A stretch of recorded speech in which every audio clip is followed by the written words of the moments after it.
أعوذ بالله من الشيطان الرجيم بسم الله الرحمن الرحيم الحمد لله رب العالمين الرحمن الرحيم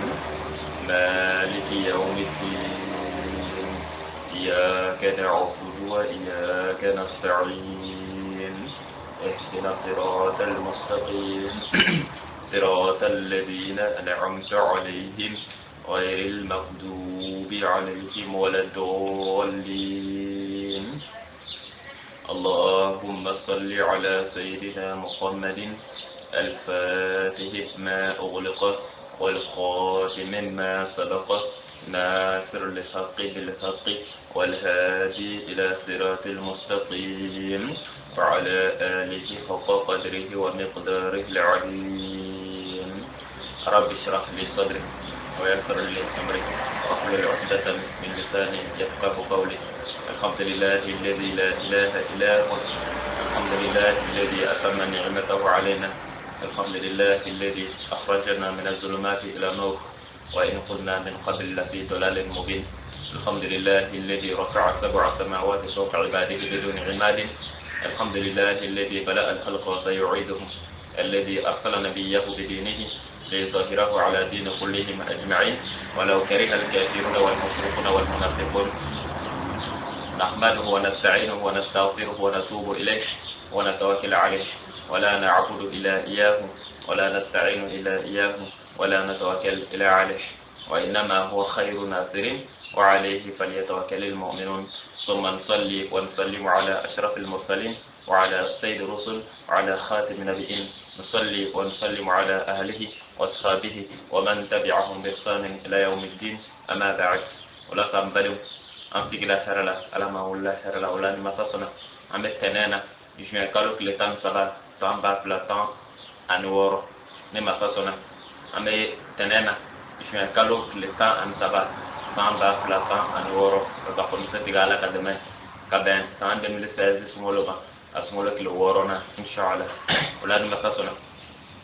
na ala kembe ka wala anda mi no ga mbi inshallah amino da ala ka mu'minu floka mi ma ka sona wala ya no ta ma sin ala to ga ba wala ti ala min ko amba damina ni ma ka to ga maka ni adamna na ba ala ba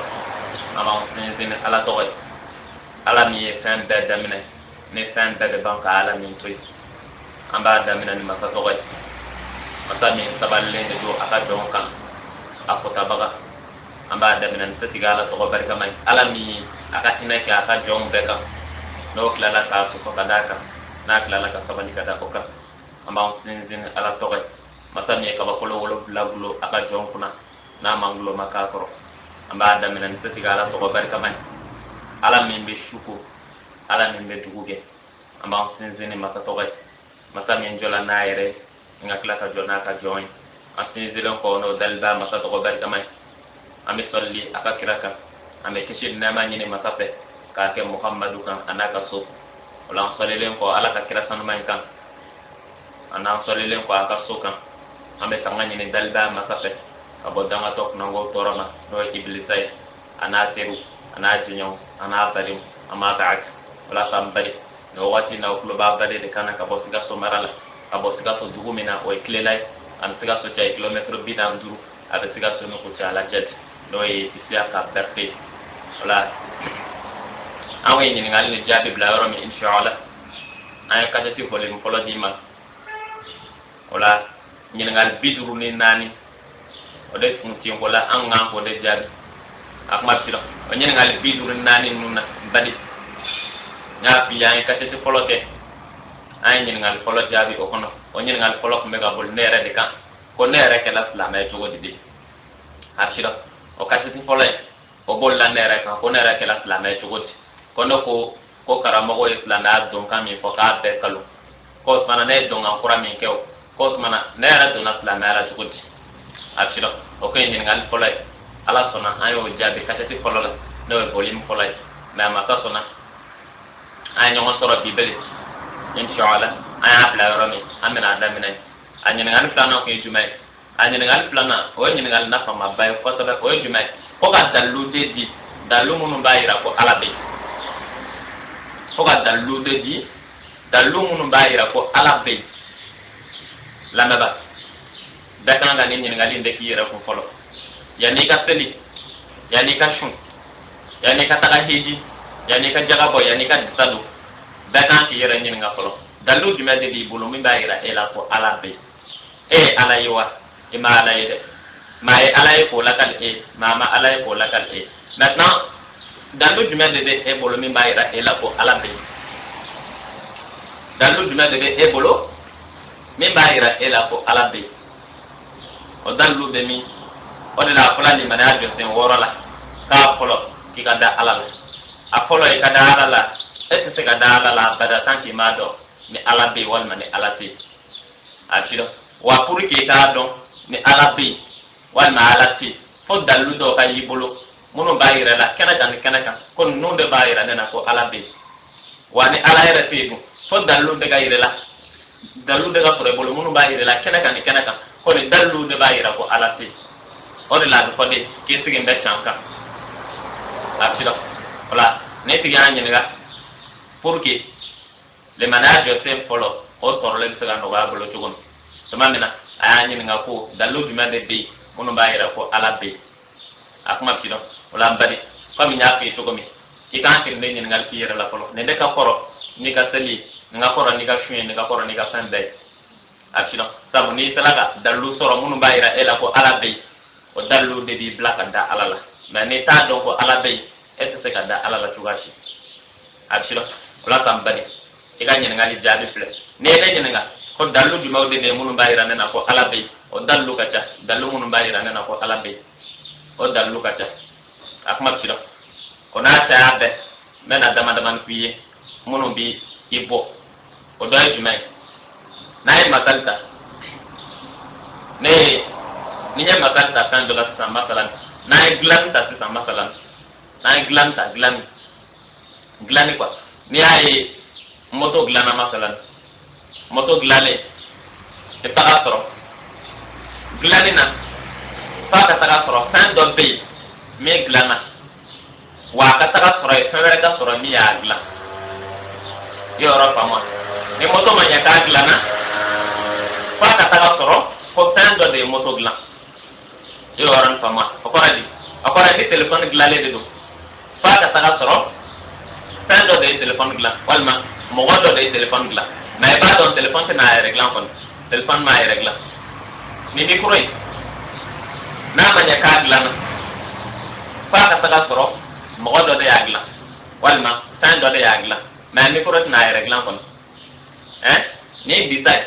f'a ka taga sɔrɔ fɛn dɔ de y'a dilan walima mɔgɔ dɔ de y'a dilan mais nin tɛ n'a yɛrɛ dilan kɔni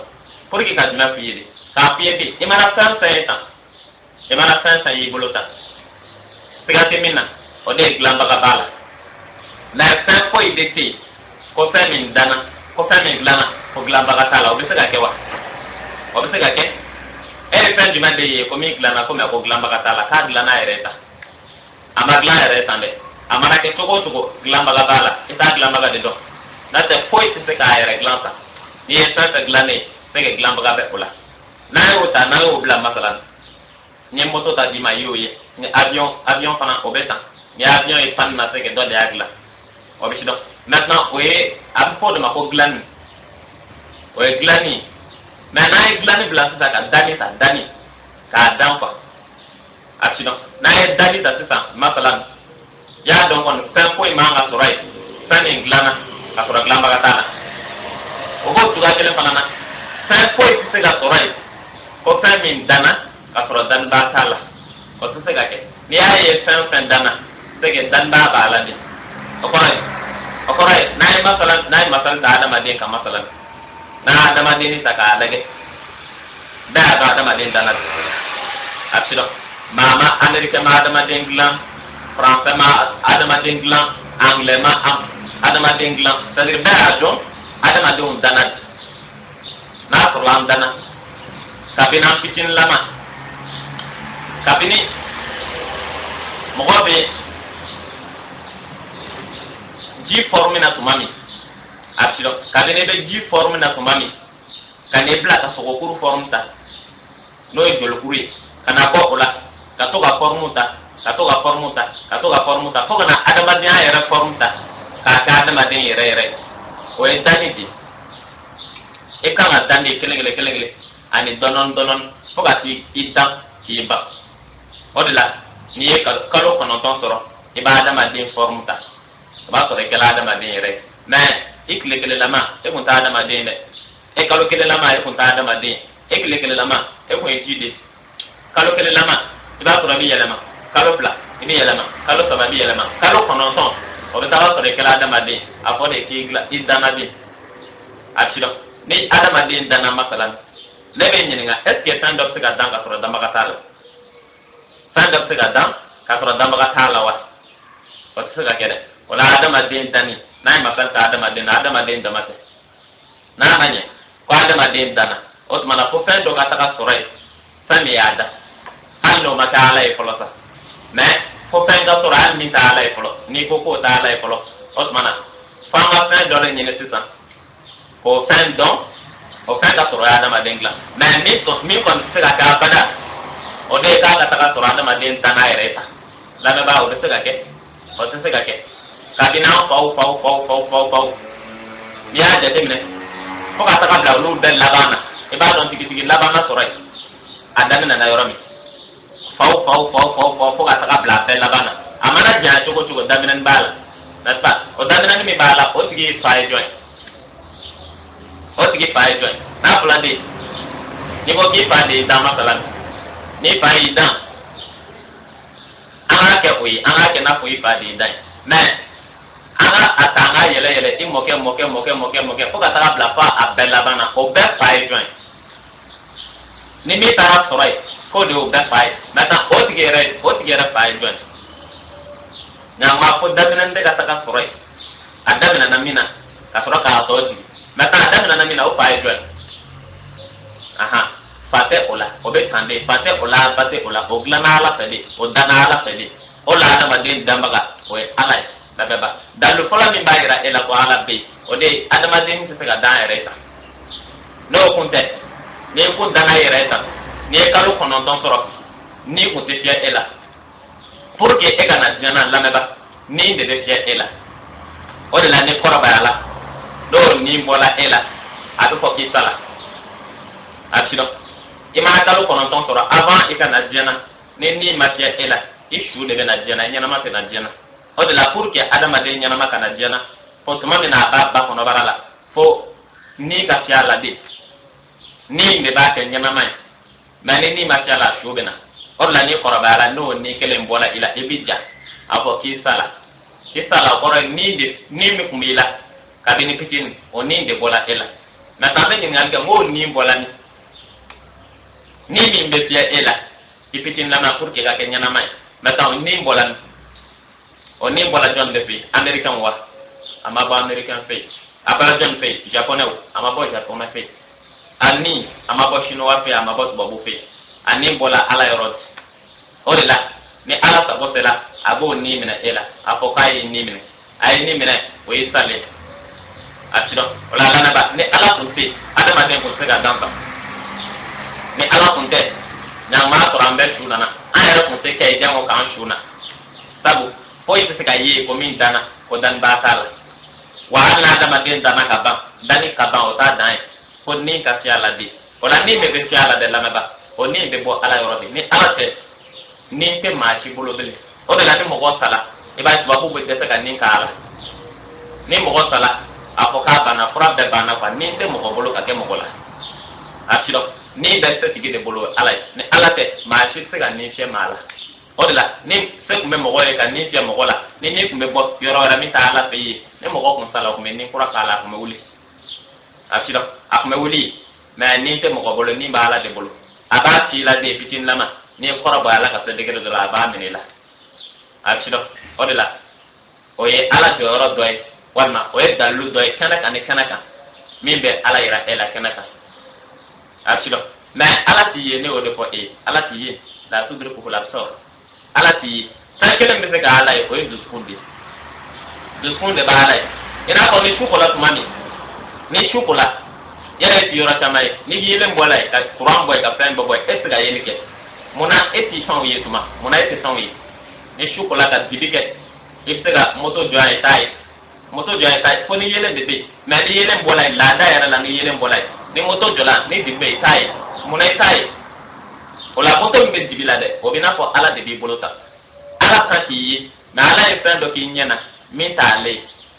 mais ay clé ay nyeglan ka de net ne clé bola ka yele ke mais ni chocolat kana yele ke fo ni yele menana maintenant ina ala de tambe ina ala de tam abiye mais etaye sabu enyetise ay fendo de ke nyana mi dans les dedo ikasika clé fela nuni baba nuyi mais mi ale yele ayo noro boy nyana odla inyetsika ola ni chocolat ni clé ni moto jola godrondala ibaye mais ni chocolat ka dibike ni couranté foité ibiti goshala itai pourquoi ala e nora bo inyana o wati e kana tika shudu bido ani kana tika shudu bi ni yelente ayo nora men bu inyana ayo nora ken de bo inyana e kana ale ola ala ti sani ba ala e we duskunde ma be ni fambe achido ola ne dallo fola de la naba min ba ira ela ko ala bi iye mo ko sa to ayo kadeni samba ira kaw mo go bi kanga fa e mana ke na wo kono sabi sore e mana ke loro sabi sore maintenant la neba o ba ira ela ko tan do be tani be kanga mo go fakat ni tan kunte na ko la mo go me ga sa yara mata to ma dara ta ka sura do kunte ta ak me ke hazare do kunte ta ma dola do kunte ta ma wala man ni na kunte ke do ko ma dola na ni ay mo go kanga sa san chama hal bi mo ni na make mo ko o kan afendo ko ko fen do be ko se mi nyebe mo ko la mi te ni na mo ko ni mi sa ko sela abi ni me ela o fen de be na yo la ga da madina o ba da madina to mi o be bagan fana nata bagan fana o lo fana dana di e dana to mi sa ga dana ala fetan da fana dala ala fetan mi ci fana dala ala fetan a be dana ala fetan de wa yani a be kapangi ni saga bi bolo na ka be bangi yana ka bangi saga deni magla ka bla kono town formation de do ka den saga deni fana be jila kana bo jila kana ke jolo kure kana bo jolo kurla ka ke so kure ulanyo wono afana be ta fo kana saga formata baga fana dana tane na fa dama di ni dani ta masalan d'une manière générale ka dani data ipta soro fo iti ko mim se ka da ka soro damba ka tala ni bien belage ka adama de lage ka baga lage ka kono lage ka fan belage ipta soro fa ka ta soro fan do be ko fe mi ni dali sababu no fa kunte dali kunte se ka ke sabu fo iti se ka ay reglam ne glamba ka te femina mi kure iti se ka ay reglam fa ka ta soro glamba ka de bala ola dali se ka ay ka bada fa ka ta soro fan do de ni ada abu fo de ma ala ode a fe damene wa dag ban ko de free nyabe ka ko wolo bla min glol la de odo o glota de kuma kan kelen dama de kun fa ya kun ama bar ko ta ka da bar ko ta ka yela ka brigida ka dal da ka tora ka ba ko la do do kuna me diganta kun fa ya kun de du ako ka ba ko ma de glo ka ba ko la o bani ahmad sido duguma ko do tuga kelen fanana inyabe dan na dag la nan kun fana kun de alama a iba mi ru tugomi ka yoro do ta ko shaka ka yoro do yo sede kun fa yakun na ko sama ke abike akmat sido meta man dallu to ay folo ni ko daga dallu wara di ma wala ala ko qur'ana kono qur'an flana ane aya ke men bi worani nanina qur'an flana ane aya ke men bi worani nanina ala ko de ala ko de inna fi khalqis samawati wal ardi wa ikhtilaf al-layli wa nahar wal fulqi والفلك التي تجري في البحر بما ينفع الناس وما انزل الله من السماء من ماء فاحيا به الارض بعد موتها وبث منها كل دابة وتصريح الرياح وسحاب مسخر بين السماء والارض لآيات لقوم يعقلون قد لا في ما قرانا فلان آية كمان بيوراني نانينا كوي كادو سامي مبه كباكولو ولو بلاد دانينا سامي مبه كباكولو ولو بلاد دانينا ko kaba ko wolo bla danina ko fi dobi tamasere mi se ga mo haklima bla ka tashi ka mo haklima bla ka miri akada la ko fɛn dɔ na sɔrɔ nin dali in kɔfɛ o ye jumɛn ko n'i ye kabakolo 7 in lajɛ k'a gulon cogo lajɛ k'a janya cogo lajɛ ani k'a giriya cogo lajɛ a ti lamaga a ti yɛlɛ a ti jigi a ti yɛlɛ k'a to tan a ma sigi fɛn kan f'a gulolen de don tan sanni dugu cɛ a ti lamaga a ti bɔ a cogoya la ɲinan y'a san ba yirikaw de ye san ba yirikaw ala ko ni maa o maa bi miiri maa o maa bi taasi maa o maa bi hakili ko n'i y'i sigi ka kabakolo in lajɛ ko i kan k'a dɔn ko fɛn dɔ bɛ kabakolo in na fɛn dɔ bɛ kabakolo in na min bɛ se ka k'i dusukun ma fura ye min b'a yira e la ko ala bɛ yen o ye jumɛn ye ni a fɔla ko foyi tɛ se ka to sanfɛ n'a ma jigin foyi tɛ se ka to sanfɛ n'a ma jigin o ye physique de ye la pesanteur o ye physique dɔɔni dɔ ye la pesanteur ko n'i ye fɛn fɛn gulo sanfɛ n'i m'a minɛ k'a bɛ jigin o ye tiɲɛ ni ne ye mikoro in to tan ni ne m'a minɛ a bɛ jigin nɔ o ye tiɲɛ ni yiriden bɔra sanfɛ n'a mɔna n'a tigɛla ka bɔ a sun a tɛ se ka jɔ bilen a bɛ dɔn n'i ye fɛn fɛn gulo san ni dugu tɛ n'i m'a minɛ a bɛ jigin o tɛ an n'an tɛ ɲɔgɔn ɲininka mun na kabakolo ma jigin mun na kabakolo ma jigin mun na kabakolo ma jigin kɔnfin a tɛ jigin dɛ o y'anw ka dɔnni bi k'a fɔ n'i y'a bila n'i m'a minɛ a bɛ jigin o ye anw de ka dɔnni ye mɛ kabakolo o ma jigin dɛ a tɛ jigin o ye ala de ka dɔnni ye a kuma bɛ dɔn o ye ala de ka dɔnni ye ne ye kabakolo gulolen kabakolo gulonna ni kan dɔ de ye n'o kan kun tɛ kabakolo fana kun bɛ jigin maintenant différence min bɛ kabakolo ni anw ka ni fɛn modèle ninnu cɛ o de ye anw de b'an ta minɛ sabu sisan n'i y'a bila a bɛ jigin mɛ ala t'a ta minɛ kunfin ala b'a fɔ a ta ma de i yɛrɛ minɛ a b'a yɛrɛ minɛ o ye kabakolo gulolen ye sanfɛ o de la a ma jigin mɛ ni anw de kun y'a gulo a kun bɛ jigin sabu anw ta dama ye i b'a minɛ n'i m'a minɛ a bɛ jigin a kun man kɛɲɛ don dɔ la ka jigin o tɛ mɛ ala ta depuis ni san 10 joli i t'a da dɔn ne t'a da dɔn san 10 yirikaw mɔgɔ si t'a hakɛ dɔn kabakolo in gulolen de don tan de a ti bouger a ti lamaga a ti taga yɔrɔ si a ti yɛlɛ a ti jigin a ti yɛlɛ a tɔn bɛ tan de kun fayakun ko to tan a fana tora tan ɲinan y'a san 10 yirikaw de ye hakɛ t'a la dani fo depuis dani daminɛ ne kabakolo in gulonna ta lamɛnba a bɛ tan de hali bi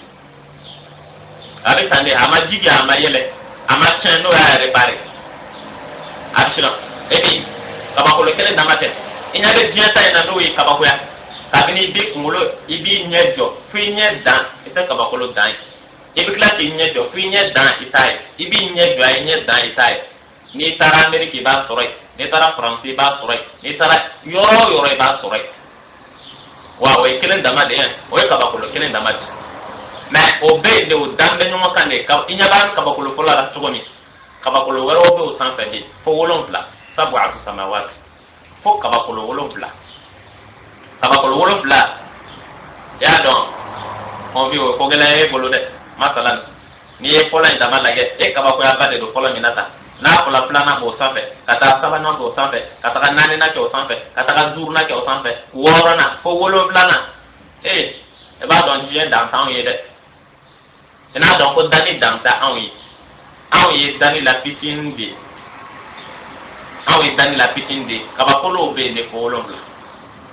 n'i ye diɲɛ ta in dama lajɛ k'a fɔ k'o ɲɔgɔnna 7 wɛrɛ bi sanfɛ i bɛ sin k'a ye ko jaa anw yɛrɛ tɛ fɛn ye mɛ anw bɛ an yɛrɛ kɛ fɛn bɛɛ ye an t'a la sɔsɔto an t'a la sago kɛ an tɛ pɔr kɛ sabu anw de bolo ala ma foyi dan n'an tɛ an ɲɔgɔnna tɛ yen an de ye adamadenw ye n'ala y'an bila min na tuma dɔ la an t'a kɛ n'a fɔ an ka min kɛ tuma dɔ la an t'a kɛ n'a fɔ an ka min to yen tuma dɔ la an b'o de kɛ pourquoi sabu an bolo an de ye adamadenw an bɛ se fɛn bɛɛ la an bɛ avion dilan an bɛ pan an bɛ téléphone dilan an bɛ pan anw bolo diɲɛ yɛrɛ foyi yɔrɔ tɛ ni anw tɛ k'a sɔrɔ dɔw t'a dɔn k'an bɛ yɛrɛ dɔw t'a dɔn k'an bɛ o la lamɛnba ala ko den ni kabakolo 7 in na k'o kan ka fɛn dɔ kɛ i dusukun na jija o k'a k'i la dɛ jija o ka fɛn dɔ kɛ i dusukun na n'i ye kabakolo gulon cogo lajɛ e dun m'a gulon ne ye sen kan i kan k'a dɔn de n'a ma ɲɛ k'a gulonna o tuma na kan dɔ de y'a gulon o kan tigi o ye ala de y'a gulon tan lamɛnba a tɛ lamaga a tɛ bouger a bɛ si dɔn ala k'o b'o cogoya min fana na wal ard ko dugumakolo fana ko ne kaba sankolo yɔrɔ ka jan e la ko tuma na dugumakolo in ta ni ye duguma kolo ta iko la gaba duguma kolo affaire zembe bien sampe baby kamata baby ka so joaka baby bulata baby sebeka anya nga ke jwa adani John American nana sorai babu de ada babu nana sorai shino udwa ulu nana sorai bana na kaba kolen sorai duguma kolen sorai na wa bebe taga ka so ifana abishiba men bade o duguma kolen o sige mbem mun kandi duguma kolen asigele mbem mun deka jume debe duguma kolen du koro jume na to la tan da sigele do duguma koloka o mara duguma kolen ra sigele do jume ka ni o lage ibtaka soro fata taka soro duguma kolo fana bulole de doti pourquoi ati bulo parce que sans rester asigele mbesa mika sabu sans de sigele do ale deka maintenant ale ra sigele do jume ka ibtaka soro duguma kolo duguma la fana ibtaka soro bina ko sangolo indi ibtaka soro duguma kolo fana duguma la o bina ko sangolo indi sangolo nyabe sangolo duguma la to bi taka soro duguma kolo fana duguma la e fana be sigide ka duguma kolo fana ta ko do de duguma kolo fana sanfe ina bana ita don do be sangolo sanfe sa olu era ta don kan fana be n'est-ce pas do fana na ka duguma kolo jukoro olu fana na o kun wuli ka duguma kolo lage ko do fana be soro duguma kolo sanfe ta do fana be soro duguma kolo sanfe ta o ya munde olu era ta don kan be mais on de bolo on be a be abishino on ta be aya dode ola la meba faka taka soro duguma kolo fana bulo le de do tande abulo le de do na bulo na osmana amasike fuita maintenant abulo ran kami ala de abulo ta na on singa mba sanka ada tige timaka amasike fuita poni ka sige mba duguma kolo reka ke o tsega kewo askile mba era de kan na sige mba era kan kore ka era mene asiga era mene foi te mi siga era mene ne fa era ta ko ni ay duguma kolo sala ka era mene seke ala de ya mene ni kun fa kunde o de la duguma kolo malamaga o de la te digini ati yele ni atiro o fana duguma kolo kaba ko badoi ala ko kaba ko bani fana kan ka ira ela pale bi ko mana boy wal fulq allati tajri fil bahr bima yanfa'u an-nas ko e fana nya da ko diwo yo to mununa ane badiu ko diu no badiu o be kan wo yo ko to mina ko fana kan ga fen do ke dus kuna ka ire la ko fen do be abu ko fen mako ala nya be badiu wo yo to la to gomi John de son a dit ka wo yo ni ka du ko lo ke net akana wo yo John net ba di be wo yo mais pourquoi du ko lo ti wo yo du ko lo ti wo yo de an muna di wo yo la muna du ko lo ma wo yo la daba fen do de sona di ka wo yo fen mi sona di ka wo yo o fa kelen de sona du ma ko lo ka jo ra kele absolument o de la di wo yo la du ma ko lo jo la yo ra kele na ta du ma ko lo fana kumbe wo yo ina ko ji ala ko ina be ji mi bol to la baula ani ko la o diu ala ko de ne ba ala ka ba ko de ne ba kan afan do ke ela ora ka koy aku wa man zalallahu minas samai min ma'in fahya bihi al-ardh ba'da mawtiha wa basa minha kull dabatin ala ko ka ba ko do fana jubay ko e tan ala be jimi bo ka ba ko la ka digi ko fana kay o fana ka ba ko bay hakle ma be bolo pourquoi sabu ba don ji se ga yere digi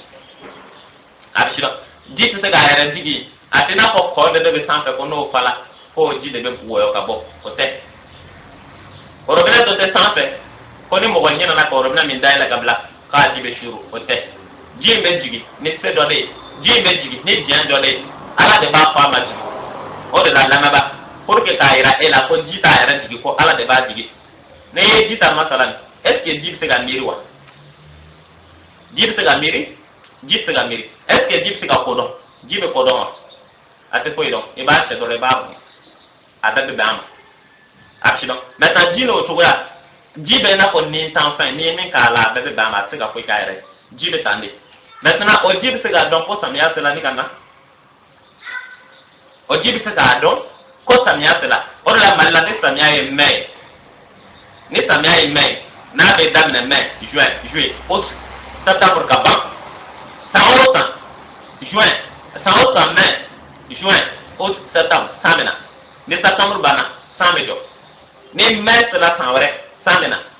ni septembre sala abejo ni mai sala o 100 bena ni septembre sala abejo ni mai wara sala abena ni septembre sala abejo 100 bajul salon doa salon damate 100 bajul kabina manna 100 bayiri kaw ko bi 100 de adon ayre ko mai sala ni ngana di damina 100 de adon ayre ko septembre sala ni ga jo 100 jibe to ko ke ka don a samia zona da jongana 100 to ko ka ayre jina ka dia ko be to ko ke ko vi o to ko ke ta bo ke to ko ji ta ga don ayre to ko samia zona jongana a so ko to ko ji ta ga don ayre to di ko mali samia bana septembre jonga jo ko be na ko to la diera ma ko to shuru ka ambe pakaya na ko to la diera ma a ko to shuru a ko to ga jo ayre anye ro bina dele a ro bina ga ayre da to waji o ji ta ga jo ate jo abe shuru de maintenant ni ay septembre sa be jo mais sa be damine septembre mais sa be jo mais sa be damine a donc ko ji be fin de bolo a donc ji commandement o be fin de bolo ça ne ba donc ko mettre là no e samia jonga nanji ni septembre c'est la au fin badon quand samia bana jonga jijo ni samia kura na me aba ko jonga nanji nga jonga sanake ni septembre c'est la aba ko nga jonga samia nyana jonga jijo o de la il fait ka hakli sur ça ko jaji mbe ka boli commandement do de kono o de la 10 la ka keta wakati de la dana wakati de la tejo o te mali dama yara mono fana be kulu ka samia kalo ware o kalo la o sandet no kalo sala jibe nan danne no ka samia be ban sami kalo mi no kalo fana sala jibe fana be jo ka fiye sandi ko ji commandement be sando de bolo abala de bolo konfi o sande abala de bolo ala de nan san ala de nan san asiro na ala kunte san kunte ke sabu jiste ga era jigi waji era ta don ko ga salami kana ala ko bo to ga kelen fanana wa pita tasriya ko ifana nyare tumadora fondan beke tumadora nana beke tumadora fondan beke tumadora nana beke mais pourquoi fondan beke kudai sans nana pourquoi nana fana beke kudai sans fondan muna ala ko fana ikaka do ko changement o beti ga ala di abe fondan beke tumadora abe nana ke tumadora abe nayi yere ke tumadora asilo fondan wakati be no wakati sala fondan mena nana wakati be no wakati sala nana bena asilo nana ta do ayre ko no ken moy sala jongana sa fondan fara ta do ayre ko ni moy sala jongana ata de bole fo ko mo do ko nana wa ala ka sei ora ka ala ko to ko dige wa sahabu mutakhara baina samai wal ard ala ko ka boy hal ka ba no ko ganza mo no bulole do sane dugo janu lu fana ta dige ko fana be kan ka ba ko adama dembul ka ba no ko mono bulole do sane dugo che no te dige ka ba ko no ko mono bulole do sane dugo che no te dige ko be ka ba ko ma kan adama dembul wala ta la ne ba ni ayaw bi ni ana ayaw ko sin ta masiro absolument ni o de kene kan sabu ala mason ka limania peuple du skumbolo na ko ya peuple du skumbolo akumbe kele ko sabe absolument ala nye para du skunka pour ka se ga limania soro ça pourquoi parce que nye de peuple like pour que ka to ka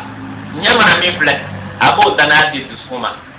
nye mana mi fle abo dana di du skuma na ala ko tikanda ka bakolo la est-ce que kuma koro ko kuma na wa e ko nyate ka bakolo la ka ba n'est-ce pas mais ta ka bakolo ke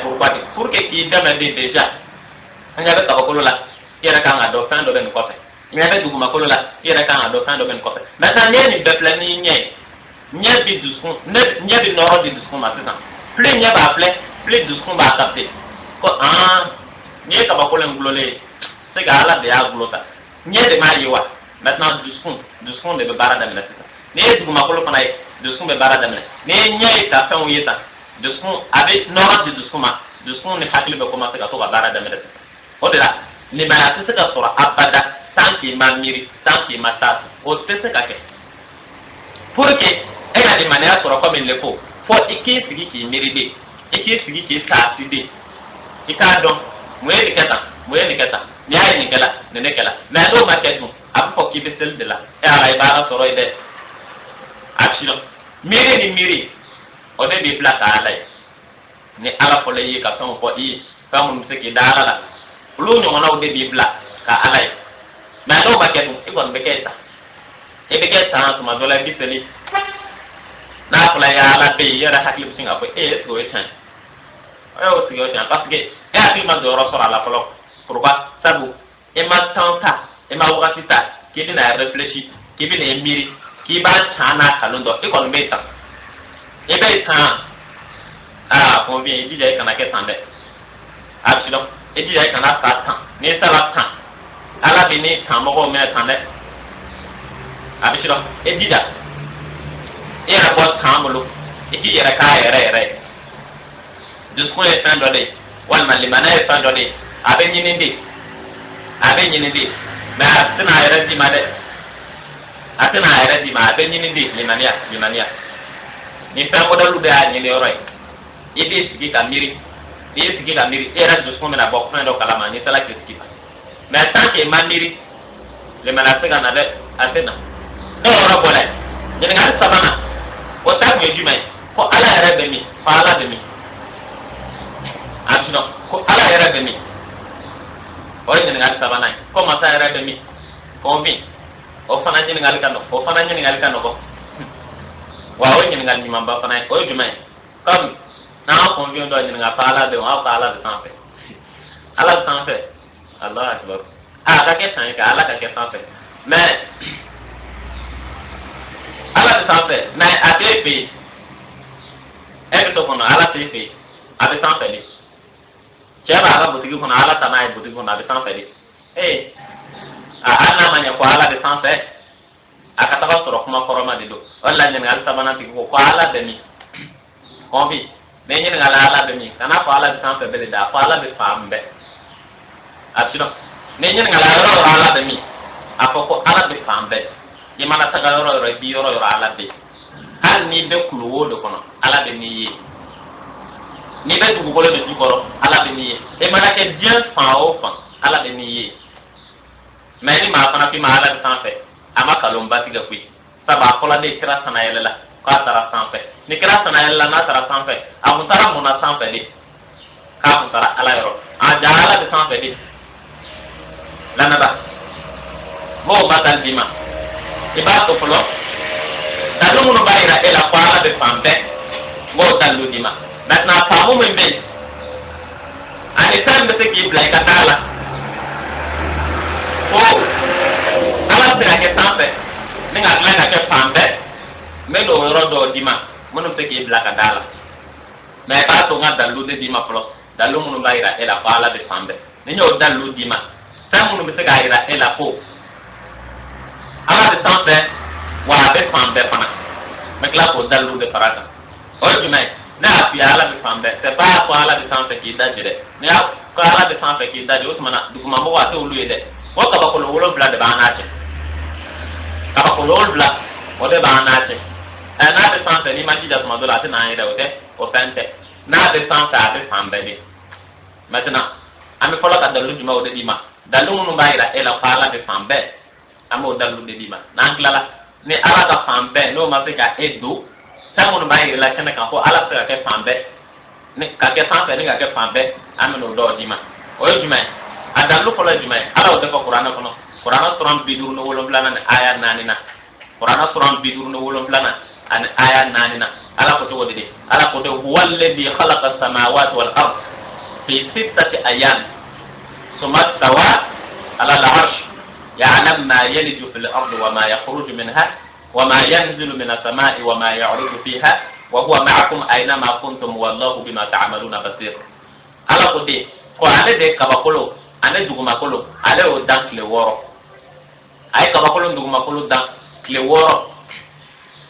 abishido ko wa o kope summa stawa ala al-arsh ko kope de ay sigila o shibaka walma aya sigila o shibama abishido wa huwa ma'akum أينما كنتم أو يعلم ما يلج في الأرض وما يخرج منها أنا قد سمد دغول جبر على بعد كلام سمد دغول جبر على بعد كلام أود لا أكو وهل نشوف جبيد تو ni flaburu yiri flaburu na sala yiri funa yiri flaburu sale ko hala jigito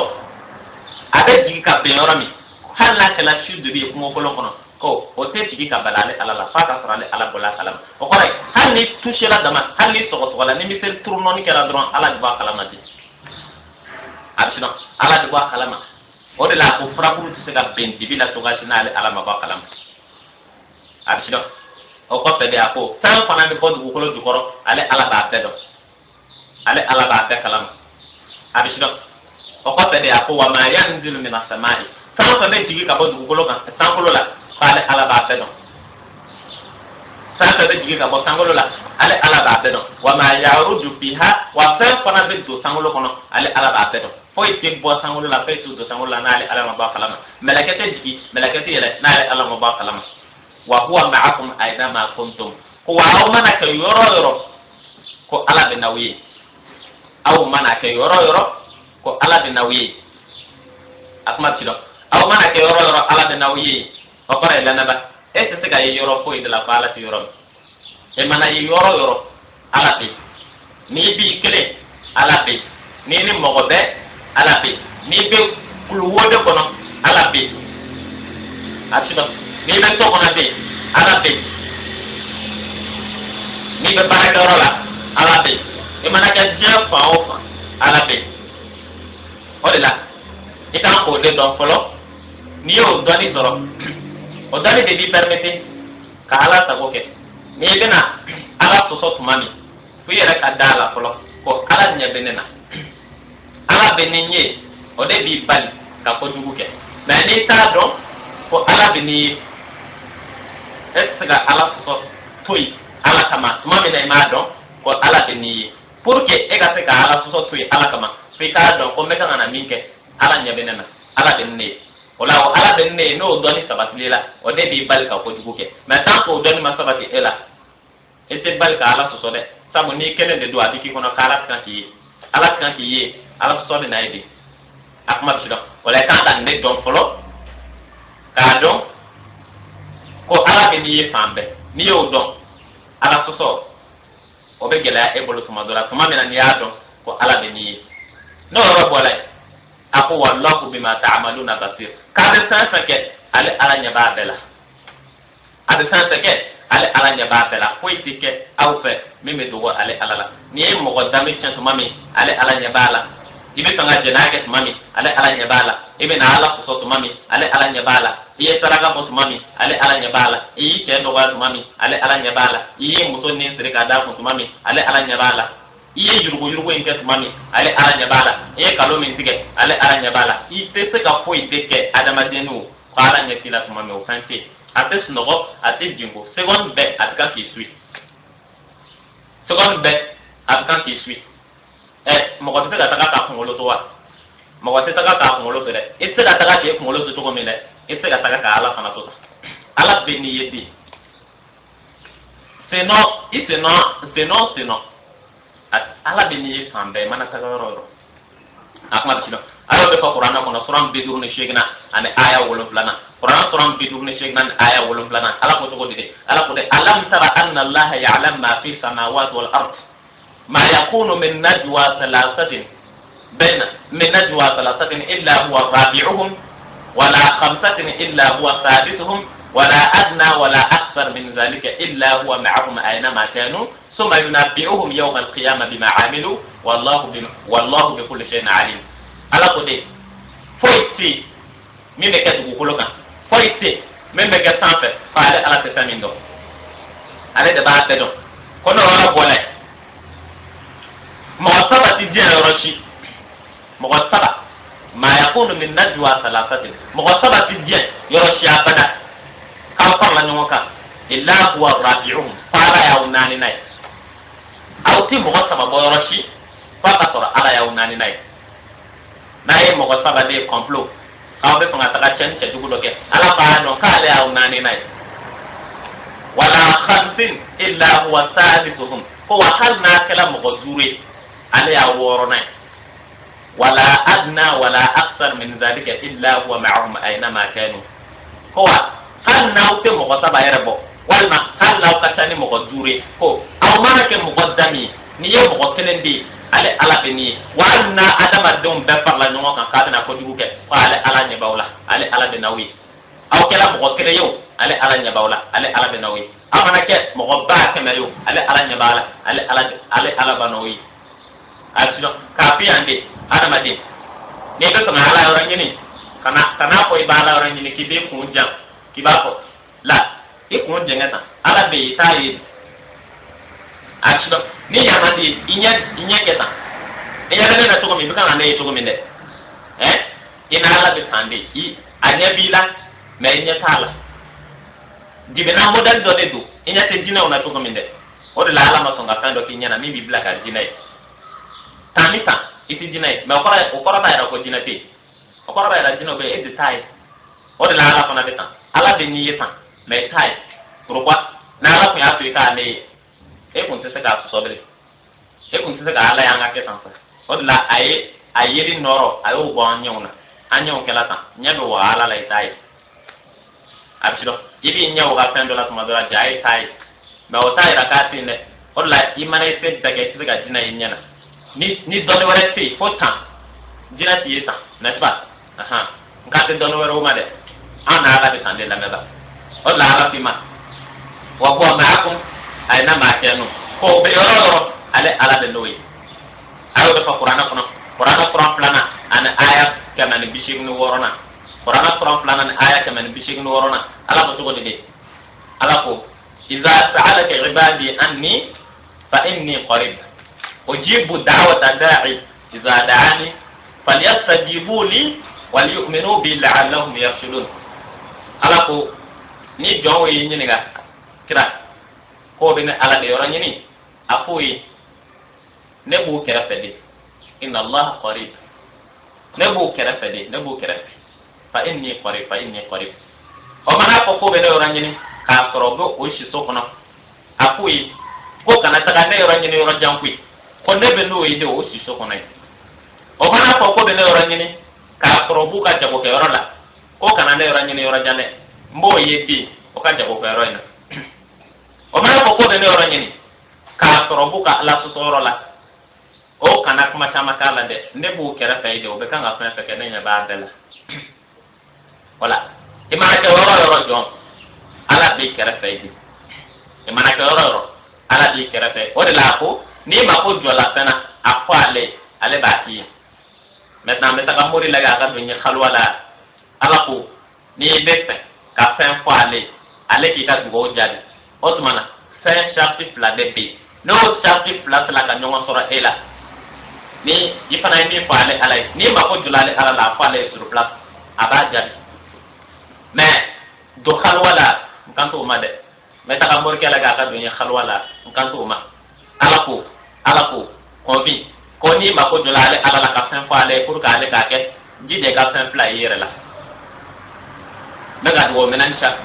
chapi da ko de di maya ma mena ala fa le be fambe ala ko tan chapitre pla de b fin pla de b no yela don jona ni ya le wele ora na bi jadi sur place ta kana tala abishido sur place ko kuma de do e be telephone ta ga ko ya ni ke ta ala fa kon sona de o nyo na de do no fin pla yele la ala ko ni ko ngwa de fana sona o fin pla du mai fal yu'minu bi wal yastajibu li aha shi allah akbar ko fin pla folo ko limaniyai bal yu'minu bi ko akola limaniyai aplana jumai ode ni ala fana ibla mina yere ko kepolo aban bal yu'minu bi wal yastajibu li apolo o limaniyai limanani foi te jora kini limana ma place ta limanani ta to mana koro nyona ala be place ko la di limana de ma ni limanani fin o fin kalu na nyona ala ka dinana o fin de boy de ka limana la première position limana de bina joro ko la de la ka toro ko fin suala na ala ma ya be jihadi fo walma avec moi avec les malades de blanc première position on l'a fait mais avec qui ka go jadi a chaque follow les malades a plana di mai so na ale fana ki ka mi ke ko ke mais o te kana kan wa ala se ge bla san do la fana ok e ga kla ka pala no ko ni ke on vient dans ma bison là ci ma so e ka ne ci ne ka taga o be ke o ti ke la tambali pour que ala ki jadi ala ko ka follow limania a plana di mai son iyere ka ala jabi na ibla mina oke ni oke ne kungo tuni ka kile ga dere hali ma sen di ta ala wele sur place abidjan o bani akma tido o de la me ba ikaka donc ala de ni ye fam bade ni ma ko salama wele wa ni be na so ma da adon ka ti terape o be bani akma tido wala ni ye ngal sabana munu bayira ela wal ma mo ko ala de mi anki ma ala de fambe na kampani bayira ela ko ala de fambe wa de la ke fambe ande no de ko na e matar ta sa klesuna na e klesun ta makalan na be nga o klesun be mi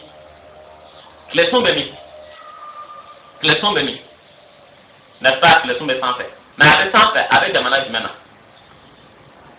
klesun be sanfe avec jamana jumena na ba klesun kelele avec sanfe de na avec sanfe avec jamana jumena avec mali dama de lawa avec français de klesun avec amérique de klesun avec rodume avec sanfe wa avec fambe n'est-ce pas wala ala era de sanfe wa ala era funa avec fambe ne klesun bola ne kabakolo tamasalan ne ni nga on kabakolo fola nga de mi e ba ko kabakolo de sanfe on la ni bi na pla piki fonja na de sanfe avec jamana jumena avec mali de lawa kabakolo be mali de la ay kabakolo be français de ay kabakolo be mi abe fambe ala era de sanfe wa abe fambe abishido kabakolo rakaja an kama tama duguma kolo minka o duguma kolo yo ademi ete na foko kon be sanfe e ba ko duguma kolo ba sengoro aban sengoro ademi fana aban sengoro wa abe fambe aha kelendo wa abe fambe wa ala era ikene wa abe fambe fana abishido masala na so la tanga ne video en laga ki to youtube de ka ne tanga ne video en laga ki to youtube de ka itaka soro ne tanga ne video men di masita itaka soro a video yi a PNG ba ana be so ba mi kono be for États-Unis obe for États-Unis YouTube a city obe soro for États-Unis maintenant a city to for États-Unis kana era soro for e ka chamburu konnana asino a city to la for États-Unis kana era soro for Malila kato États-Unis ka era soro français kato États-Unis ka era soro dugukolo fambe mana saka yoro ni ya tape YouTube e ba soro ati kena ko abi e de ka ordinateur kono ikele ma ordinateur ka soro abe fambe n'est-ce pas voilà adama dun ka famu no ka kodon wala adama de nga famu na ka kodon o tsaka ala ka famu ni ala ka kodon dan to ga sila asino adama de nga famu na ka kodon o tsaka ala ka famu na ka kodon dan to ga sila o de la ni ne sala ka ken YouTube ni ka aseji be États-Unis na to bol fora be fambe ni ya ta pe ro connexion be bayi wala be tande ala fana ni ko ala de sanse mo ko to so mais alors ka ale sanse to ko na be fambe tande e ti se rochi ni ala ti yoram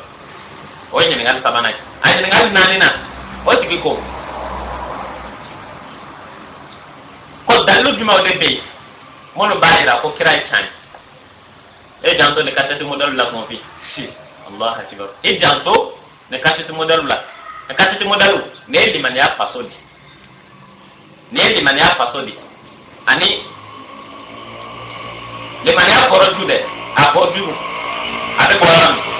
ni o wora bi asino le man ya de boro bi ni o wora bi ne katati modelu le man ya paso yande n'avait des questions modèles là na réponse les manières façon de les manières c'est ne ba semaine yorom no ta abada akma siro ko dalu juma de mi ba ira kira muhammadu e kira sabai mi ba ira ko kira muhammadu e kira sabai ama ko ala fe ya la ta bai sisa na me kira de fe ko ga dalu de di dalu mi ba ira ko kira e kira sabai o ko dalu mi ba ira ko kira ye tiɲɛ Allahu akbar o la ka daba tant que e t'a dɔn ko kira ye tiɲɛ e tɛ se ka da kira la ka sɔrɔ i t'a dɔn ko kira ye tiɲɛ a ka sin k'a fɔ i ye kira Muhamadu an kuntigi Muhamadu ka sallallahu alaihi wasallam a banna anw mun a ye mun kɛ a ye mun fɔ e dala la pourquoi mun b'a yira e la k'a ye min f'i ye ko can don mun jumɛn i y'a ye wa e m'a ye dɛ min y'a ye i y'o ye i m'o ye mɛ dalilu jumɛn de b'e bolo min b'a yira e la k'a ye min fɔ ko can don dalilu jumɛn foyi o bɛ se ka kɛ o tɛ kɛ foyi de tɛ yen k'i bɛ se ka da fɛn min na ka sɔrɔ dalilu tɛ yen o fɛn tɛ yen e ka sin ka da tan kira la tan ka da kira la tan munna o tuma na ne fana k'i ma mun ne ye kira ye e bɛ da ne la tan wa e tɛ da ne la tan dɛ o tuma na n'a ma ɲɛ i bɛ da fɛnw na f'a ka taga sɔrɔ dalilu de bɛ yen minnu b'i da fɛnw na n'est-ce pas maintenant an bɛ n'o dalilu dɔ de d'i ma kira Muhamadu la n'a fɔra i ye kira Muhamadu fɛn bɛ se k'i da a la alayhi salatu wa salam fɛn bɛ se k'i da a la kɛnɛ kan o ye a nana ni fɛn min ye o de b'i bila ka da a la kɛnɛ kan n'i y'a position lajɛ n'i kira Muhamadu position lajɛ ani a nana ni min ye k'o lajɛ i bɛ da a la kɛnɛ kan ni kɛnɛ kan o ye jumɛn n'a fɔra i ye kira sallallahu ta'ala alayhi wa sallam maa kun tɛ i b'a faamu ni min ye ko mɔgɔ min kun ye dɔnnibaa ba ye walima philosophe walima savant walima écrivain a bɛ sidɔn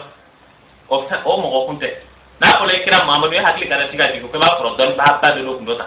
mɔgɔ min n'a tun bɛ physique dɔn kosɛbɛ a tun bɛ chimie dɔn kosɛbɛ o fɛn tɛ au contraire n'a fɔra i kira Muhamadu a dɔn dɛ mɔgɔ kun don hali a kun tɛ se k'a tɔgɔ sɛbɛn a kun tɛ se k'a tɔgɔ sɛbɛn a kun tɛ se k'a tɔgɔ kalan a sidɔn a tɛ a dɔn k'a b'o sɛbɛn a tɛ b dɔn k'a b'o kalan o de tun ye kira Muhamadu ye n'o fɔra e ye kuranɛ yɛrɛ m'o dogo kuranɛ ko nabiun o bɛ yen ko nabi ɲuman min tɛ se ka sɛbɛnni kɛ min tɛ se ka kalan kɛ o de tun ye kira Muhamadu ye kɔmi kira Muhamadu tora o position de la fo san 40 makan tugu bolo kan a tun bɛ baara minnu kɛ ka diya tuma dɔ la o ye bagan gɛn n'o ye saga gɛn a bɛ sidɔn a tun bɛ baara min kɛ ka diya o ye bagan gɛn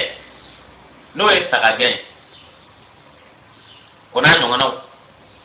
k'a to tan ka sɔrɔ a ma kɛ kira ye fɔlɔ fo ka na san 40 sɔrɔ a ye min fɔ a ka fɔlen an bɛ se k'a minɛ n'a ka fɔlen de o ye jumɛn ye n'an ko an b'a minɛ n'a ka fɔlen a ye mun fɔ de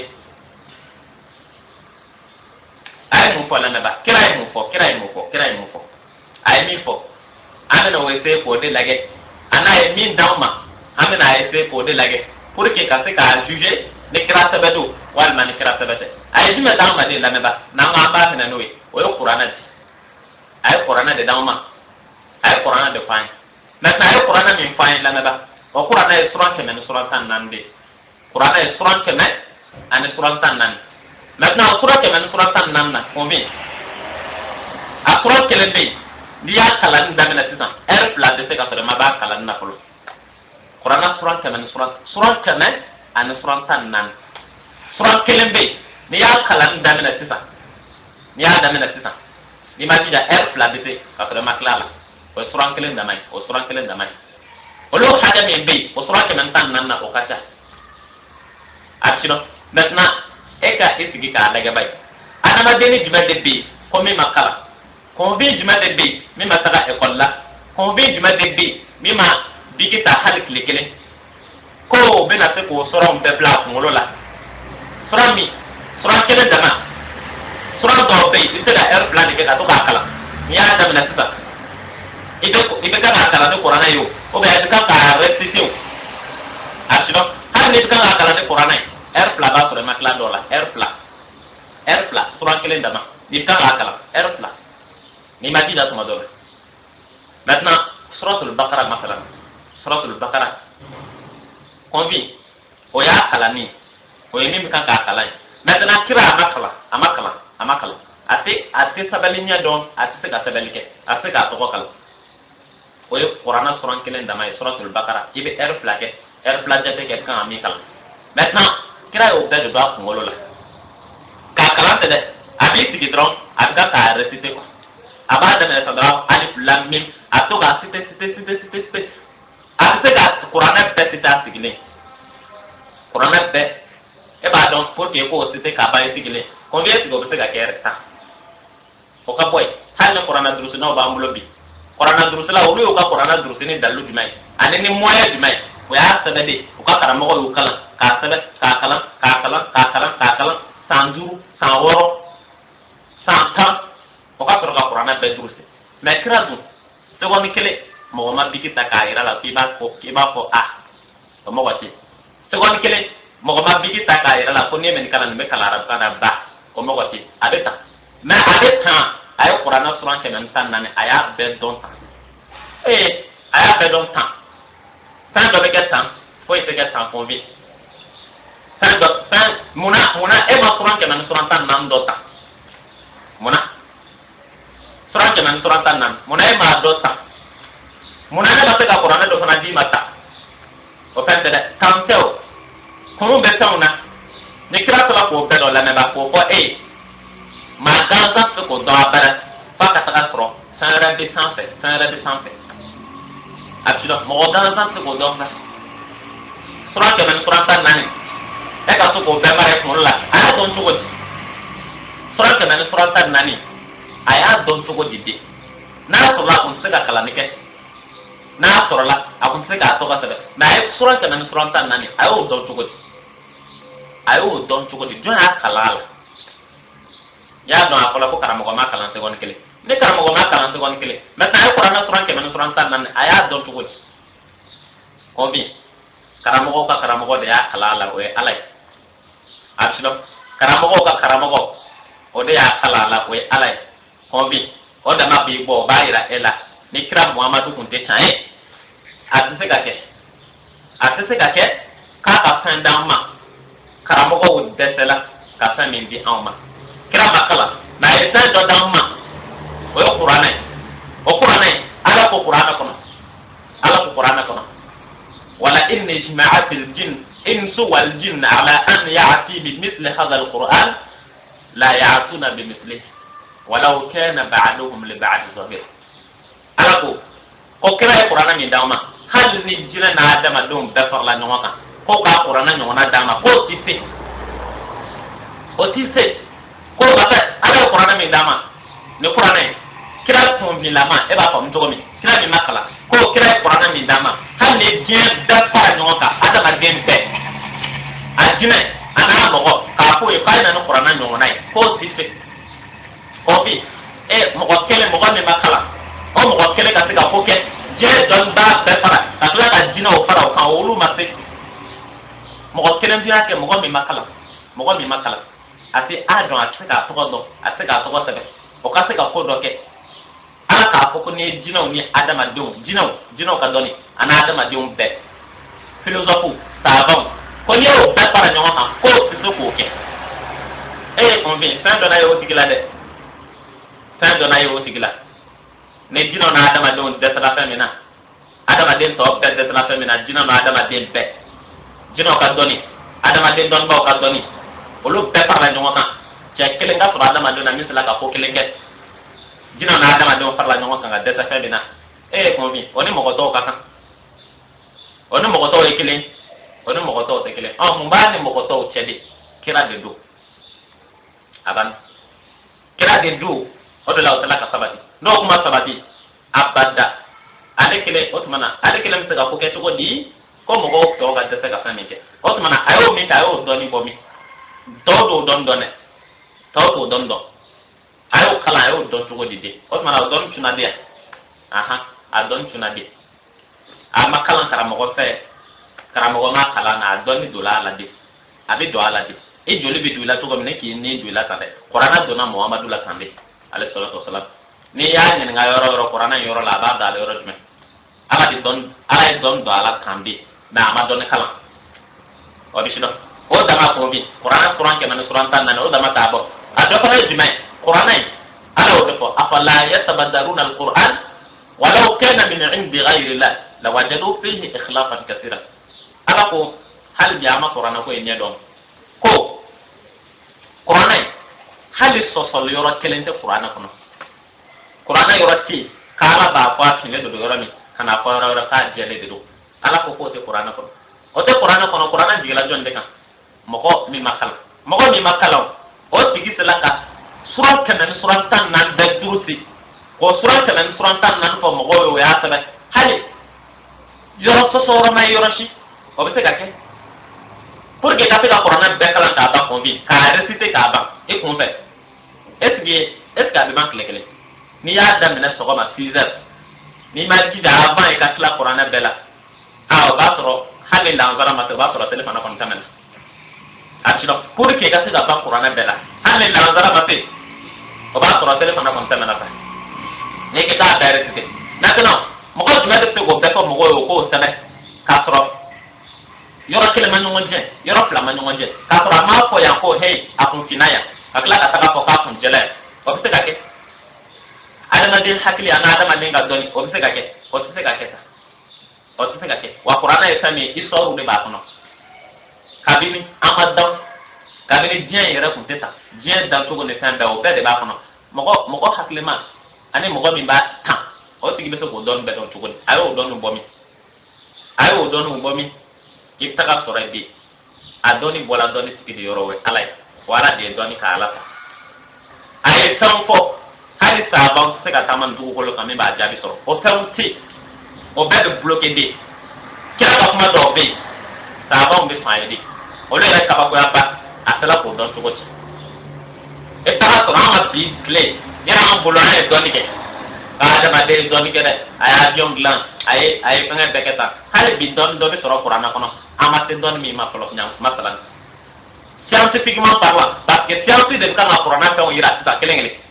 kuranɛ bɛ fɛn dɔ fɔ ɲinan san 1400 ni kɔ ye science bɛ na approuver direct ko wayi a ye min fɔ tan a kɛla tan o bɛ nɔnɔ na accident o bɛ nɔnɔ na o bɛ nɛgɛkuru la o n'a ɲɔgɔnnaw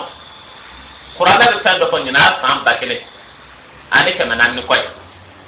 mais science o min ye tilegan dere ko ye o bɛ n'a f'i ye kɛnɛ kan ni kɛnɛ kan kuranɛ ye min fɔ ko depuis ɲinan san 1000 ni kɔ ye dɛ ko textus o de don o b'a démontrer fana à l'aide des recherches scientifiques i taga sɔrɔ textus o de don n'i ye nɔnɔ ta o bɛ nɔnɔ na olu n'a fɛn ɲɔgɔnna caman kuranɛ ye min fɔ nɔnɔ na fana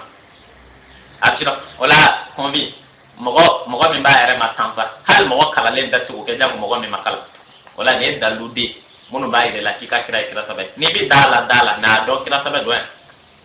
a sira n ka da la n kana da la ça c'est autre chose mais ni kira sɛbɛ kun tɛ ɲaŋuma sɔrɔ a ye kuma fila fɔ ɲaŋuma sɔrɔ a ye kuma fila fɔ mais a ka kumaw ma ɲɔgɔn jɛ et puis a ye ko min kɛ dɔnnibaw ma se k'a kɛ o dama b'a yira e la ko kira de don ni kira kun tɛ a kun tɛ k'o kɛ kun fi ne yɔrɔ bɔra yen nin ye daliluden minnu b'a yira e la ko muhamadu ye kira sɛbɛ o ye ɲininkali 4nan tigi ye ɲininkali 5nan tigi o tigi ko cogo di de o tigi ko jurumu jumɛn de ka bon ka tɛmɛ jurumu bɛɛ kan ko jurumu jumɛn de ka bon ka tɛmɛ jurumu bɛɛ kan jurumu jumɛn de ka bon ala ye ka tɛmɛ jurumu bɛɛ kan o la a ye jaabi ɲɔgɔn ba ye jurumu min ka bon ala ye ka tɛmɛ jurumu bɛɛ kan o ye filankafoya de jurumu min ka bon ala ye ka tɛmɛ jurumu bɛɛ kan o ye filankafoya de n'i ye fila fara ala kan o jurumu de ka bon ala ye ka tɛmɛ jurumu bɛɛ kan o de la ala ko kuranɛ kɔnɔ kuranɛ sura 4 ni aya 100 kuranɛ sura 4 ni aya 48 kuranɛ sura 4 ani aya 48 ala ko cogo de ala ko de inna allaha la yaghfir an yushraka bihi shay'an wa yaghfir ma duna zalika liman yasha wa man yushrik billah faqad iftara isman azima ala ko kuranɛ kɔnɔ kuranɛ sura 4 ni aya 48 ani kuranɛ sura 4 ani aya 106 inna allaha la yaghfir an yushraka bihi wa yaghfir ma duna zalika liman yasha wa man yushrik billah faqad dalla dalalan ba'id ala ko ale jurumu bɛɛ ka surun ale ala yɔrɔ yafa la ka tɛmɛ filanga fo kan ko maa o maa ye fila fara ale ala kan ale t'o jurumu yafa mɔgɔ si nin ye kuma ba de ta n'a fɔra ni maa o maa ye fila fara ala kan ala t'o jurumu yafa mais kun fi e bolo jɔn de fila fara ala kan de na fala ni mawo ma e fala para ala kan ko ala to jurumu ya fa mais jonu de fala para ala jon ni nga tete na ko la ko fala nga ko e jurumu bay ke ba ira wala kira ira ke ba ira jate ke ba ira do ko jurumu babaw ولو بكون تجده ويفلان غفولي ولا كرافو أول الكبائر الشرك والثاني عقوق الوالدين والثالث قتل النفس ما حرم الله والرابع شهادة الزور ولا كرافو توقع جرم بابا وجاتي أكو هي أتجمع جرم بابا وجاتوي أقاها قال فلاي كفلا فرا على خاين أفلانا يدعى ديناي أتبنا ودي كني فقط ala ni mi fagali haramu ya akora ke tuku ka mo fagata ka tora ma penke ka nani na o de ka shere dugu joy maintenant folo ko e ka fla para ala kan maintenant avec pour monde ma ko flanga fo avec pour monde ma ko flanga fo convi ate ko bol son ma ko flanga fo de la boli so nya wala yi boli so e flanga fo doy mais flanga fo be bol son accident boli so oye planga fo doy mais planga fo beti bol soin okore malien be mo way na mo beti malien be mo way na mo beti malien okore badi ni ye bol son dron direct avec ma ko planga fo qui est plana para alaka mais avec ka ko ma planga fo katro ni ma bol son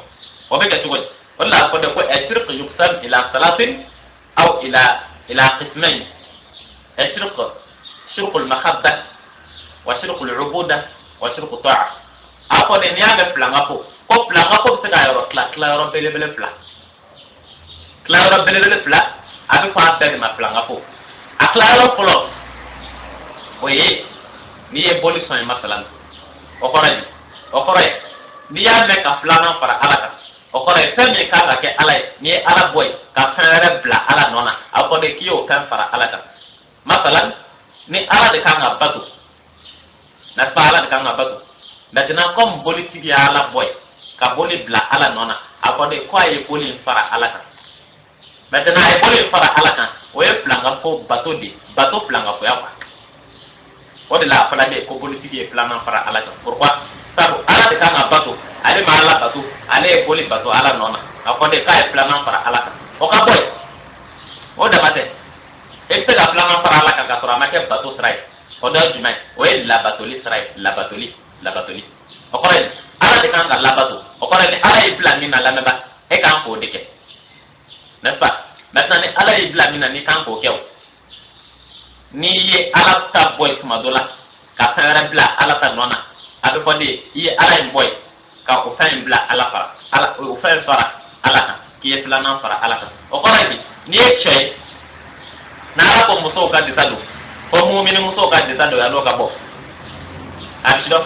n'ala ko de mumini musow ka disa don yan'o ka bɔ ni e muso ko k'ale se ka disa don a mɛ ka ɲɛ ni e muso ko k'ale se ka disa don o tuma na a fɔ tan ko choix fila de b'i bolo soit i k'i muso labato ka sɔn ale ta ma ka ala boy ou bien e ka ala labato ni ki muso jago aka disado o choix fla de be o de la ni sala ki muso jago aka disado apone ki ala kekele ki ala labato mais e muso na ala sisa iya e tayara la ala muso ko gadi nyako ni nga jago a position de la adana nyako ma di jay ni na ni ma aka disado na ma jay na ma jay o kana te bandera ma de o ko radi akora ala nam se ka anye tugu de tapo inka muso tago ka toro e muso to eta abi bo abi ta concert ke ro la de ta kuna abi bo abi ta ro la de ta kuna dimanche pare de ta kuna abi no de mun ke ro la de ta kuna abi fodi ko muso inde o de ka ala planai iye muso in fara ala ka o de la iba ala batu ka ala suso akode ko iye ala platiki la batoli sraka akode ma ko mushrikun khasun ebo korona ko ala platiki jeli atilo ko ala do imbi o e fama ala wa iyere muso o ala planai obo tuga fana ni ke enfant c'est-à-dire alada vice versa na ko lay te de kunye blala moso e te bla wale do la ala e fatan ka bo wale mina masalan ala ko kana metti do kale metti do na danga mutlaqan ko kana metti do kale metti do na danga mutlaqan e te ko a metti do kan ne ene ye metti o de kan ne ala ko kana do e te pa do maintenant ni ala ta boy ki te ta blay akone ki te farala na kwado akontado na kado akontado na ko mbi furusa akwa en furusa akaba na ala ti soso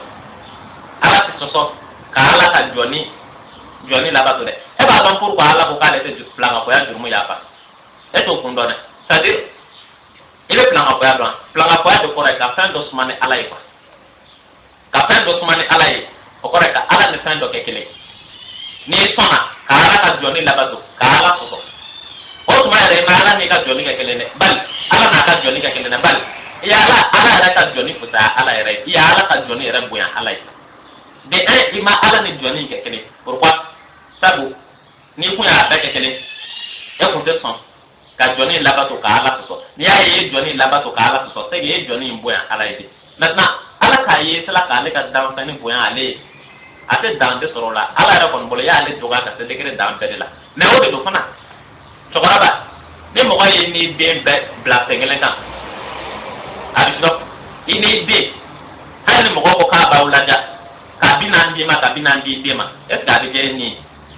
n'est ce pas a kan ka 40 d'i ma ka 20 di den ma walima ka 40 d'i ma ka 100 di den ma n'o kɛra e yɛrɛ b'a dɔn a ja ne ka bon ni n den o mais a ye 40 d'i ma ka 40 di den ma o ye bonya sira dama ye walima i y'a ci a ma sɔn i den y'a ci a t'a la est ce que o bɛ bɛn e ni ma apa ne de wolo o klara ke bo ene o te benema ni ayi be ne de keta n'est-ce pas voilà ni ayi isra ka ala ka joni la batu ka ala so ala te dan de soro kola ala kon bolo ya le doga de 0 degré pourquoi sabu ema ka le na ka joni suma o la fi maka to jurmu ya o e tiga zona o e tiga la la lai arsido konvi ni ye o flanga ko yoro flanai o bo to ga kele sarana idom be ka kika ala plana wi o to koy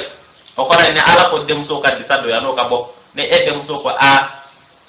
ama tan ama clé o civilisation clé o moderne wala ko anga par ni minute bude anga par ni pandolo ya ni bodiu o de ba arranger mais disado tan la o tan arranger o mo fa to ko raba fa ha ay ta na ka bi na pour la de na dabla na pour la de na dabla abe ko ne ki dem so labato ka ala soso ye dem so labato ka ala soso yo mi kede abe ko ne ki dem so kale ka ala plana arshilo ala ko qur'ana suran kono tona an ayatan wolo blana wa ma kana lil mushrikeena an ya'muru masajid Allah shahidina ala anfusihim bil kufri ulaika habitat a'maluhum wa fi narihim khalidun ala ko de ni sabat na tewo tela iye muso boyale alay no e ka ala batu ka ale ala so wal na yi de muso boyale alay no e ka ala batu ka ala so ala ko o mana sabati tewo tela kita ale ka misre ka toy wa ma kana lil mushrikeena an ya'muru masajid Allah shahidina ala anfusihim bil kufr ala ko ale ka misre ka toy ko pas ge yara do inina cha yara la yala ka i ka fe ala la ma total o de la ala e plan munu ne ma son ka te idem so olu be bota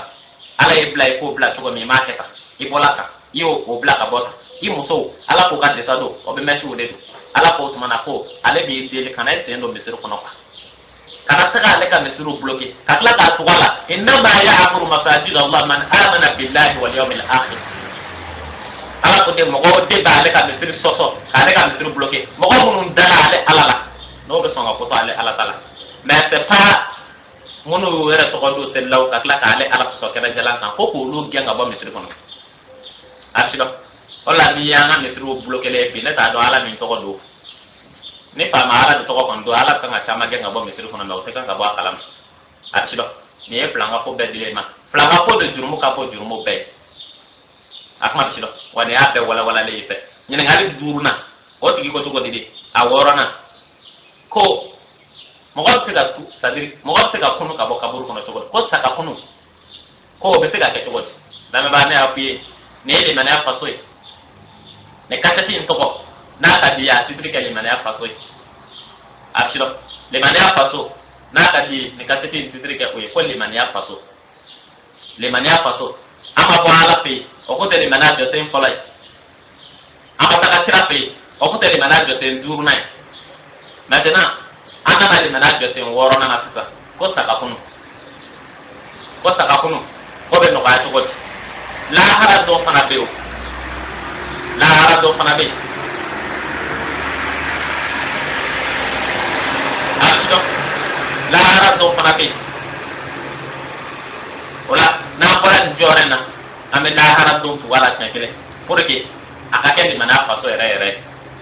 comme la hara do nyin ngali be fora jambi abe ko nyin ngali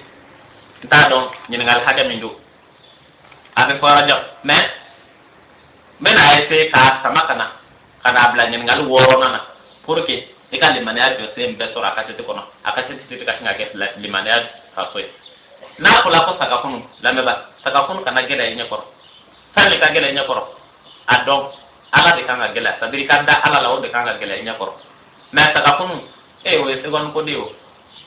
ni sala ka don ko arabe ada ala saka kunu kana ko o e jume kana fi numéro le laga kabur kono kadine samba iriga ko bi tata kada saka kunna de la inya bo shuina kolo inya bo shuina kana tu numéro le laga kabur kono nyina samba iriga katinga ble kun la ko ko de na wuli ka jo ni o mi ni de na wuli ka jo ko mi abe gela e bolo de tinga de wuli ka jo tinga boyta tinga ke ko ala de na wuli ka jo maintenant ni ko ala de na wuli ka jo abe no ga able don na ko ne na wuli ka jo ta o ko rai amina ko ya ke na ko shuere de na era wuli ta shu be ta ga era wulwa shu ta ga era wuli e ta ga shu wulwa ta ga shu wuli maintenant mi ka na ble ko mulula ado na ko la ta ga kunu sa de na te nete se ne era se maintenant ça me ka na ke ame no fan de ka fanga lage ese go fan bete wa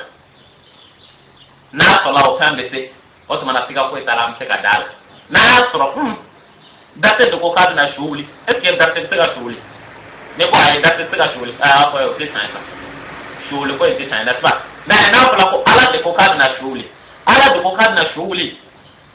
ya ke tinga ko ese ga la ka shuli akle ba ko ye aha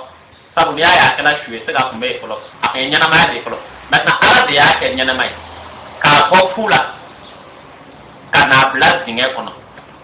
n'est-ce pas maintenant o ala ni sala ka ko fula ka ere o ala ti dese ka korale kaburu kono ka se ka ere ma ni oke ba e dusun abe do oro soro se fa hakle be do oro soro se to mamina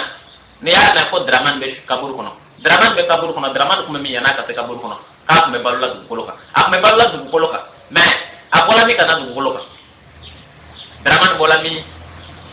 kana du koloka jole draman yere jol ay draman kun do tawa la akola amba ansina ka balika ya tuna du koloka ta ba ko moto do bangina ka de to draman ana de kumemi akumemi de to draman jonne de ala te maintenant on vit ala mi bo fula ki bo fula oui écoutez ala mi bo fula de ne sala wala ti dete ki korole réparer o kore na ba nya do mobile glamba ko te malla ko la de mobile kura gem glamba ga asdo o lo te malla ko mobile kura ka kura bo izina nya do te malla ko maintenant no te malla ko mais ni ka mobile kura chanaw ko abe panna amodere ro do mai o korole réparer ba ko te malla abe malla o monadi mona kura glamba ga wulu ma sorai mais kura chele réparer le o glamba ko sorle réparateur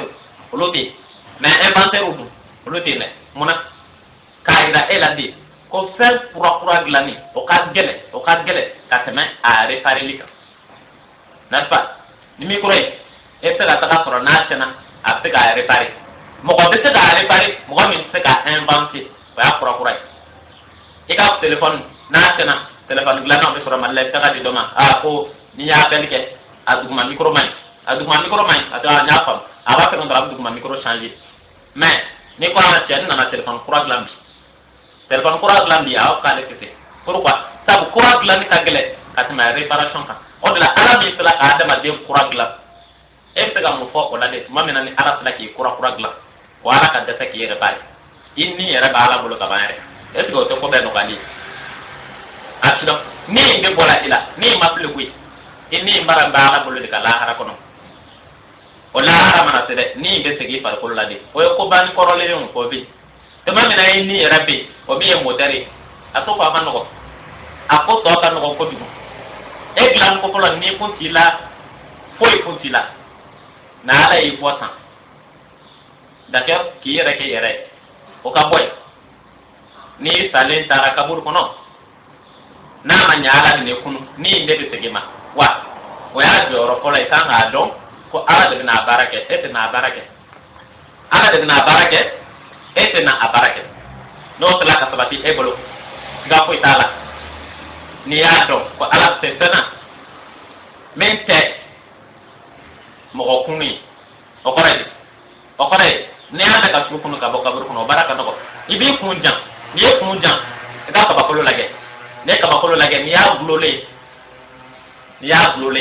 ni ma gloma ya koro ibi era nyi nga ko joye ni glo joye ni mene e ba ko fara de ya glo ala de ya mene aya mene kan di men akana ki kono fara de ka bakolo mene de ai aya mene kan di men ala ka fara be kan ka kele ndamadi fa iza qada amran fa inna ma yaqul lahu kun fayakun na ala na baro barake atake ni fangai de abake ni kuma kan da mai na ala ta jiyan daga ta lahara ta aba ko de jiyan be ay ta lahara aba be dole lahara kana kun fayakun de to sur place aba ko dra bike na ala be fende aya kanu ne kabakolo ka jota abishido aya kanu kabakolo ka keta o la ko kabakolo na de keta kabakolo kana kela ta wa be ta ko kala harajo kuma ganza de do ako kabakolo ma de glo kabakolo ya glo tambe tamba yiri ka wa tila magati foi wa na ta dai kabakolo ka ti gambe kuna sisa aba ko de kabakolo ma digo kuna de kabakolo du kuma ko be no ko ro sisa amba ta kala hara wala ala ka baro be kan kuma damati ala ti wale ke akaba ki kono kala ta ka shu kaburu de logobe na e kaburu de logobe ako akolo document o mai bele de ante don open te kui ai ati kaburu logobe ati fungolo kolo to yoro nyini la na ka ko jolala e ka yelema ka kina ko yere aba ko du kolo mabi masalan wa kharajat al ard asqalaha wala do manate ala ba ko kun da madi ibe kun korada aba ko da ma o to mana da madi mbaka nyana ma fa na yo ko dum ebe mo ko po ito e ka body ibo po ito e ka bo o nyana ma jole o de kuma kan ay kuma kan mi ka ka ba ko lo black lo ko yan jien dande o kuma kan kele abi barake no kuma kan kele ayo de ko shui kele dona ayo de ko kele shufa na kuna kuma no kuma de do mais walete kuma de do o de la meba ne ako shu ma ay kunu ibe shu be jole am be ko hukumu ko na de la tata am be dala ka kun pa kun de sade est ka question ki ta ala ka kun pa kun kono o tsega ke ni be kile de kono ni be kile la o kile kun pa kun de ala ko kile maketa kile pana kala ni be shu de la e be ala ka kun pa kun kono o di mai ala ko shu ma ko shu fana ko la maintenant ala de na ko e mai wuli ka boy kabul kono na yo ko dala de ki wuli ki jodi ina ko ko ma de ka ke wala ta la na ba ni yora da man de munu bayda ila ko saka kunu chan ibi dala o ele manajo sen woro na akma bido ora ka boy do fa nani ni ko mana la harado ko la harado en chan to goti ko dalu bi mede bene bolo mi bayira da ko la harado en chan o ka to ko o dalu mo dan dimay na ko la harado la harado ko kana ko re hal ni ana la harado mananga tew ولا هرا بكاندي الآخرة يوم الآخرة أقول لا هرا دو ويا بكاندي وتبغى نعيو نحن هرا بكلام قريب arab kan ma ko ko al akhirah ko ato ejme ato ko ja do ko be ko o la pula al ula o dien ko hayatu dunya al ula hayatul ula o dien maintenant hayatul akhirah o la hara o ko Europe la bébé apolo ejme apolo dien aplana jumai el akhira wa la hara wa ya plana maintenant na plé ko la hara bité tani daira ela la hara de to kan ko du sabu tinya de tela diya tela ka kay mi ke o da la hara ti de ka kay sabu la hara diya planan tuma ni ka nan ya ne ka nan jena ba sore ko ta don ko diya kumbe era hakli ti tay nyoron inconscient e ko ta don ko fen do ba ko diya tan ma diya itna ki ba ke tune diya na ay bola mi ka se diya na ibi boro done joni ibla jena ibo kondo o ala maintenant ala di ibla jena de o ala di pal ki ibla yoro ra ko de malahar asilo ala di ibla jena ni ma ba kalama ibna bal nala ki malahar do ko shuga kuno ibole mo ya la sadir ma me dai pagina ibala ki yere jena ta ko ala di bangi ala di ibda ki ibla jena ta yero balla ela o kute idde na ma de kundo ko koraba la ko koraba maintenant emina bal do la de e fi ke shu balle ka wole ki jo la haraka na ka ina ko e fitin na ma balla ki yera e tana to ko ala fe maintenant issue de abina ko kabur ko na bina ke ina ko ba ko no bara kabur ko na o bina ke ba ko no bara n'est-ce pas e fitin na ma ko be ba ko no bara ko no to ko mi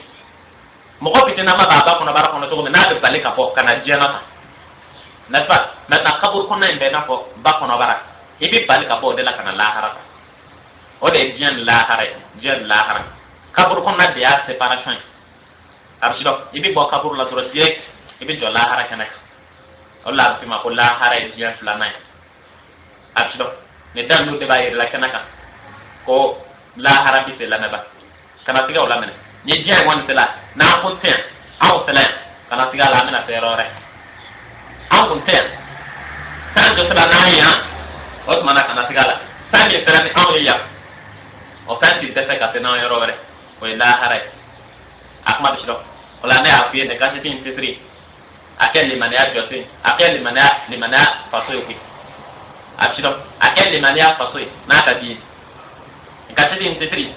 azinde ke limania faso na ka di limania de wala yande limania de sura yande limania bonjour da we yande ade bo yande akma bishro aya ala dima o ye manade se fola ama ni mon dima tuta o ye meleka wi anu qur'ana tabi mani hakli kai ni ndak qur'ana tana o ye dime na afi no qur'ana ko te chan nyon foko nyon ko me qur'ana ko n'est-ce pas o ye qur'ana o ye meleka o fanata na afi ni tala kada alala ado qur'ana ni mambulo ala ma dik kana no qur'ana meleka o de ala tikando meleka o de da o ya ka boy ina de mo ko na ni dem fitin na mabe ni be fiala de ala na ni fiade no